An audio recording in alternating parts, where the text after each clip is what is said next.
মিতু নিজের চেহারায় বিরক্তিভাব ফুটিয়ে দরজা খুলতে নিজের চোখের সামনে রিমা আর রাজকে দাঁড়িয়ে থাকতে দেখে অত্যন্ত অবাক স্বরে বলল। তো তোমরা? রাজ শান্ত স্বরে বলল, আমরা। ভাইয়া বাসায় আছেন? না, ও তো ফ্যাক্টরিতে বিশেষ কাজের জন্য গতকালকেই চট্টগ্রাম চলে গিয়েছে। 1 সপ্তাহ পর ফিরবে। তৎক্ষণাৎ রাজ ওর পকেট থেকে ফোনটা বের করে রায়হানের নাম্বারে কল করে। সেই সময় ড্রয়িং রুম থেকে ফোন বেজে ওঠার আওয়াজ ভেসে আসে। মিতু পরিস্থিতি সামলে নেওয়ার চেষ্টায় বলল, রায়হান তাড়াহুড়ায় ওর ফোনটা নিয়ে যেতে ভুলে গিয়েছে। চট্টগ্রাম গিয়ে নতুন ফোন আর সিম কার্ড কিনে আমাকে কল দিয়ে জানিয়েছিল সে সহি সালামতে তার গন্তব্যে পৌঁছে গিয়েছে। আমাকে ভাইয়ার নতুন সিম কার্ডের নাম্বারটা দিন। তোমাকে কেন দেব? আমি সবটাই শুনেছি রায়হানের থেকে। তুমি ওর ব্যবসাতে পার্টনারশিপ হিসেবে যুক্ত হয়ে ওর থেকে ওর ফ্যাক্টরি হাতিয়ে নেওয়ার পরিকল্পনা করছো। তাই তোমার সাথে রায়হান আর কোনো সম্পর্ক রাখতে চায় না। রাজ মিতুর কথা বিশ্বাস না করে বলল, আপনি আমায় এসব উল্টাপাল্টা বলে ভরকানোর বৃথা চেষ্টা করবেন না। আমার কেন যেন মনে হচ্ছে ভাইয়া বাসাতেই আছে। দেখি, দরজা থেকে সরে দাঁড়ান, আমি বাসার ভেতরটা চেক করে দেখব। মিতু দরজার এক পাশে দাঁড়িয়ে আরেক পাশে হাত দিয়ে আটকে বলল, তোমরা একজন একা নারীর বাসায় তার অনুমতি ছাড়া প্রবেশ করতে পারো না। চেক করে দেখা তো দূরের বিষয়। আমি আমার ভাইয়ের খোঁজ নেব, এতে আপনি আমায় আটকানোর কে? যে ভাই তোমাকে নিজের শত্রু নজরে দেখে সব সময়, সেই ভাইয়ের খোঁজ নেওয়ার জন্য এসেছো তুমি? এত নির্লজ্জপনা দেখিয়ে নিজেকে আর কত ছোট করবে, হ্যাঁ?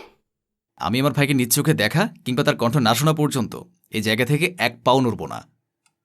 থাকো তাহলে তোমার ভাইয়ের অপেক্ষায়, এই দরজার সামনেই ঠায় দাঁড়িয়ে। এই বলে মিতু রাজ আর রিমার মুখের উপর দরজা লাগিয়ে দেয়।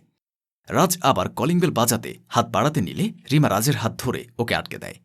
রাজ রিমার দিকে তাকাতেই রিমা শান্ত স্বরে বলল, এবার তোমার আমার কাছে করা প্রতিজ্ঞা রাখার সময় হয়ে এসেছে রাজ।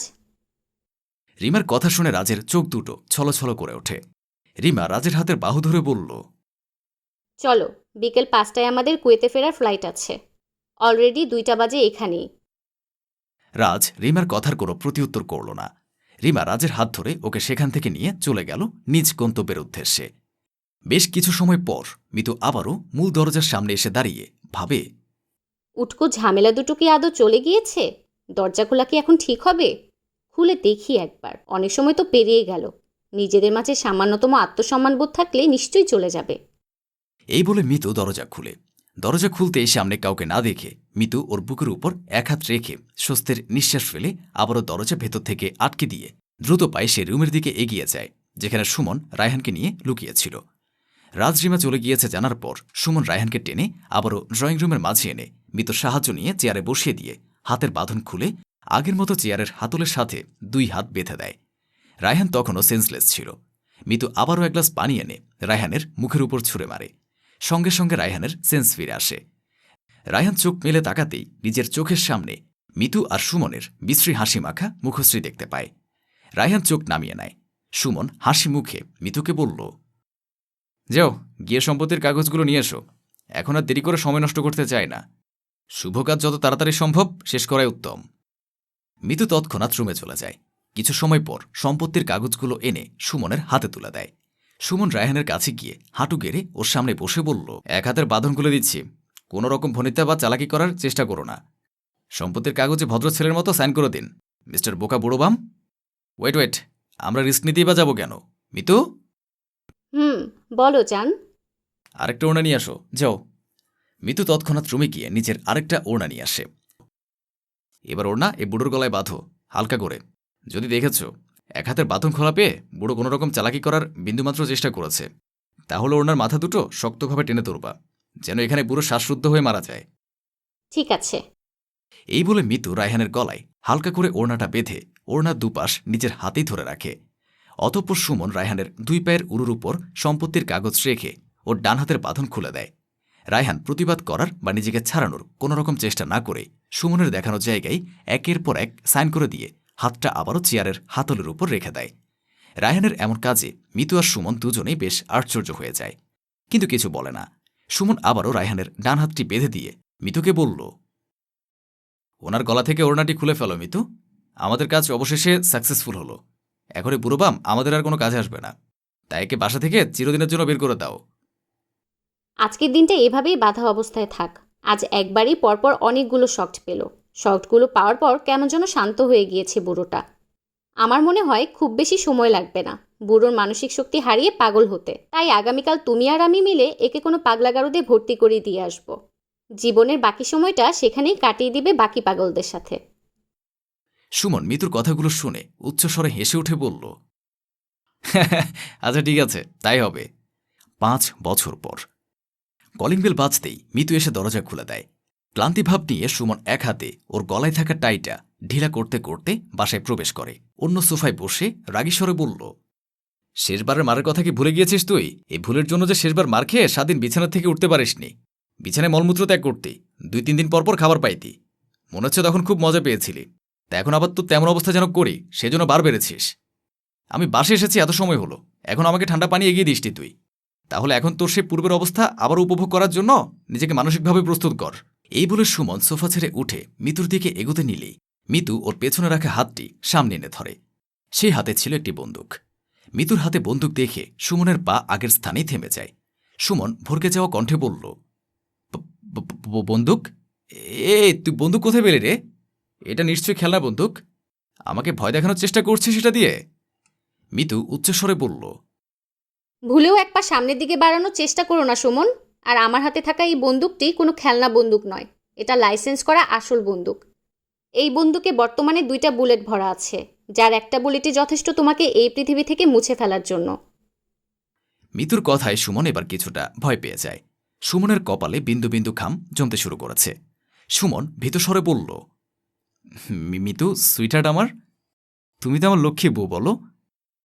তুমি আমাকে মারতে পারবে না। আমাকে মারতে হলে তোমার মনে আমার জন্য ঘৃণার সৃষ্টি করতে হবে। আমি জানি তুমি আমায় অনেক বেশি ভালোবাসো, তাই আমাকে কখনো ঘৃণা করাও তোমার পক্ষে সম্ভব না। বন্দুকটা হাত থেকে ফেলে দাও। সুমনের কথাগুলো শুনে মিতু উচ্চস্বরে হাসতে শুরু করে। মিতুকে হাসতে দেখে সুমনের ভয়ের মাত্রা আরও তীব্র হয়। পরক্ষণে মিতু ওর হাসি থামিয়ে বলল, ভালোবাসা? তাও তোমার প্রতি? তোমার প্রতি একসময় আমার সীমাহীন ভালোবাসা ছিল, কিন্তু এখন কোনো ভালোবাসা নেই। এখন সব ভালোবাসা ঘৃণায় পরিণত হয়েছে। বিয়ের পর চালাকি করে ফ্যাক্টরি আর সব সম্পত্তি নিজের নামে লিখে নিয়েছ। তারপর থেকে নিজের আসল রূপ একটু একটু করে দেখানো শুরু করেছ। উঠতে বসতে আমার শরীরে হাত উঠানো, আমাকে ছোট বড় অপমানমূলক কথা শোনানো, আর মাঝরাতে মদ্যপান করে আমাকে নিজের ভোগের বস্তু বানানো। এই ছিল তোমার প্রতি থাকা আমার ভালোবাসার প্রতিদান। বাহিরে অন্যান্য মেয়েদের সাথে তোমার রাসলীলার কথা আর নাই তুললাম।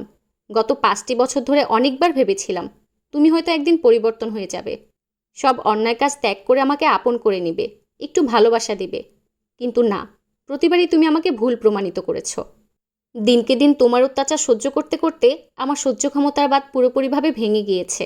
বেশ কিছুদিন ধরেই তোমাকে মেরে ফেলার পরিকল্পনা করে আসছি আমি। পরিকল্পনা অনুযায়ী আমার এক বন্ধুর সাথে যোগাযোগ করে এই বন্দুকটা সংগ্রহ করি।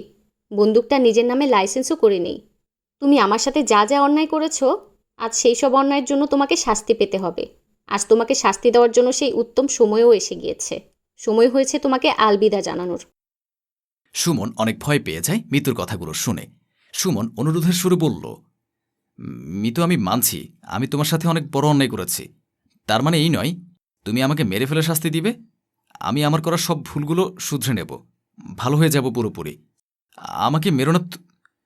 সুমনকে পুরো কথা শেষ করতে না দিয়ে মিতু ওর হাতে থাকা বন্দুকটি দিয়ে রায়হানের বুকে শুট করে দেয়। তৎক্ষণাৎ সুমনের দেহটি লুটিয়ে পড়ে দুবার ঝাঁকি দিয়ে নিস্তব্ধ হয়ে যায় পুরোপুরিভাবে। মিতুর হাত কাঁপছে, 2 চোখ দিয়ে অঝোর ধারায় পানি ফেলতে শুরু করে। পরক্ষণে মিতু ওর হাতে থাকা বন্দুকটি নিজের মাথায় ঠেকিয়ে কাঁদতে কাঁদতে বলল, আমাদের জীবনটা তো আজ অন্যরকম হওয়ার কথা ছিল, তাই না সুমন? কিন্তু তুমি কেন এভাবে পরিবর্তন হয়ে গেলে?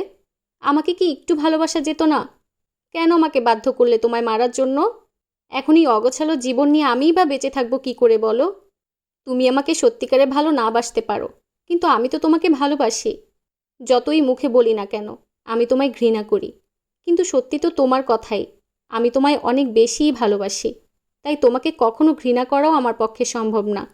ওপারে আমার জন্য অপেক্ষা করছো নিশ্চয়ই তুমি। আমি আসছি তোমার কাছে। এই বলে মিতু ওর মাথায় বন্দুকটি দিয়ে শুট করে। সঙ্গে সঙ্গে মিতুর নিথর দেহ মেঝেতে লুটিয়ে পড়ে। সত্যিকারের ভালোবাসা সহজে মিলে না, যদি মিলে যায় তবে সময় থাকতেই তার মূল্য দিতে হয়।